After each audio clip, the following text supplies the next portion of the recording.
ค่าไฟทุกคนขึ้นคือของข่อยบ่ค่าไฟขึ้นเกือบ 10% ทุกคนมาเบิ่งนี่เดือน2026ค่าไฟหน่วยละตัวอย่างใส่25เนาะ563กีบเดือน6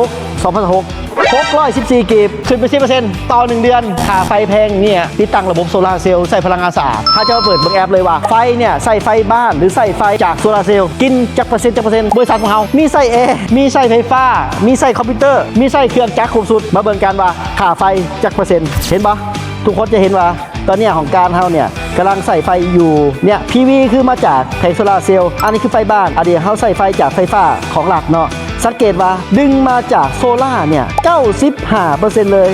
แสดงว่าค่าไฟเนี่ยครับเกือบว่า0กีบจากค่าที่ใช้จ่ายค่าไฟเดือนหนึ่งล้านหนึ่งเหลือ50,000เนี่ยแน่นอนเนี่ยมีแอปบ่งบอกอย่างชัดเจนและมันสามารถเบิ่งย้อนหลังได้อีกว่าทานใช้ไฟเนี่ยหลายปันไดจากไฟฟ้าใช้จากโซล่าหลายปันไดแล้วคำนวณให้ทานทำประกันว่าติดมือนี่ได้ใส่ไฟฟรีแน่นอน